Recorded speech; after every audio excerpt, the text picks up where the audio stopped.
नाज़िम सिजावल में Sindh culture forum तरफ़ां नाले वारे समाज सुधारक ऐं मुहाणनि जे हक़नि लाइ जाखोड़ींदड़ शहीद ग़ुलाम क़ादिर मल्हा जी 8वीं वरसी मल्हाई वई, जंहिंमें खेसि लफ़्ज़नि जी भेटापेश कई वई। इन बाबति पेश आहे सुल्तान फारूकी जी ही रिपोर्ट। सिंध कल्चर फोरम जे तरफ़ां शहीद ग़ुलाम क़ादिर मल्हा जो ॾियारो मल्हाए रहिया आहियूं। शहीद ग़ुलाम क़ादिर जंहिं पंहिंजी ज़िंदगी ॿियनि खे अर्पे छॾी, हुन पंहिंजी सियासी ज़िंदगी खां शुरूआत करे सहाफ़त जे मैदान में आयो। उनखां पोइ समाजी कमनि में हुन भरपूर हिसो वरितो। आख़िर मल्हा क़ौम जे लाइ उनजे हक़नि जे लाइ विढ़ंदो हू शहीद थी वियो। अॼु नालो हुनजो तारीख़ में ज़िंदा आहे। त असांखे बि घुरिजे त ग़ुलाम क़ादिर शहीद जी पोइवारी करे असीं बि ॿियनि कारण जियूं त जीअं असांजो बि नालो रोशन थिए ऐं असीं ॿियनि जे लाइ मिसाल बणिजी वञूं। शहीद ग़ुलाम क़ादिर मल्हा जेको शुरूआती दौर में पीपल पार्टी जो जियालो हो, जंहिंखां पोइ हुन पीपल पार्टी में जियालनि ऐं वर्करनि जी अहमियत न हुजण करे पीपल पार्टी खे अलविदा चई सहाफ़त में पंहिंजो किरदारु अदा कयो। उन सां गॾोगॾु समाजी कमकारनि ऐं जेको मल्हा बिरादरी जे हवाले सां जाखोड़ कई, जंहिंमें हुन शहादत नसीब कई।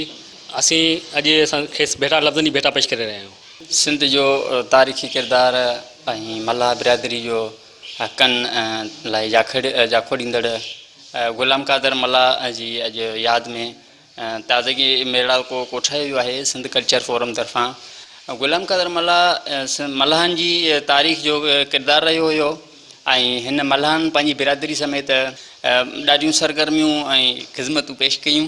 ग़ुलाम क़ादिर मल्हा जी जदोजहद ऐं जाखोड़ इहा हुई त हू हिकिड़े मल्हा बिरादरी जेका पीढ़ियल मज़लूम तबिके सां उनजो घणो तोड़ो तइल्लुक़ु आहे, उन बिरादरी लाइ उन जेका जदोजहद कई ऐं जाखोड़ कई, जेका उनजी नाक़ाबिले फ़रामोश जदोजहद आहे। हुन पंहिंजी सॼी ज़िंदगी उन जदोजहद खे अर्पी, उनजे हक़नि खे अर्पी, उनजे मसइलनि खे अर्पी।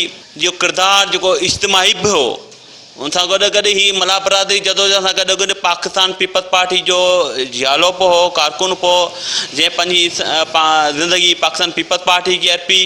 मुसलसल जदोजहद जो नाम हो जेको न रुगो सियासी समाजी ऐं मल्हा बिरादरी जे हक़नि जे लाइ जाखोड़ कई, पर हिकिड़ो ईमानदार ऐं फ़र्ज़शुनास सहाफ़ी बि हो, जंहिं तमामु घणी ईमानदारी सां मज़लूम ऐं महकूम माण्हुनि जे हक़नि जे लाइ पंहिंजो कलम खणियो ऐं ज़रूरत पवण ते उहो अमली तौर ते बि उन्हनि जे हक़नि जे लाइ रोडनि रस्तनि ते आयो ऐं केतिरा ई भेरा ज़ुल्म ऐं जिबर जे हिन सिस्टम तहत हू क़ैद बि वियो ऐं क़ैद जे अंदरि बदतरीन तशदुद जो निशानो बणियो।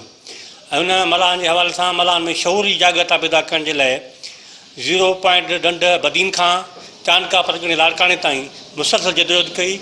ऐं उन में हुन पंहिंजे घर जूं जेके ख़वाहिशूं, पंहिंजे बचनि जूं पंहिंजूं ख़वाहिशूं मारे पंहिंजे हक़ लाइ रिज़्क़ मां सॼी जदोजहद कई। कॾहिं कंहिंखां चंदो या डोनेशन न वरितो।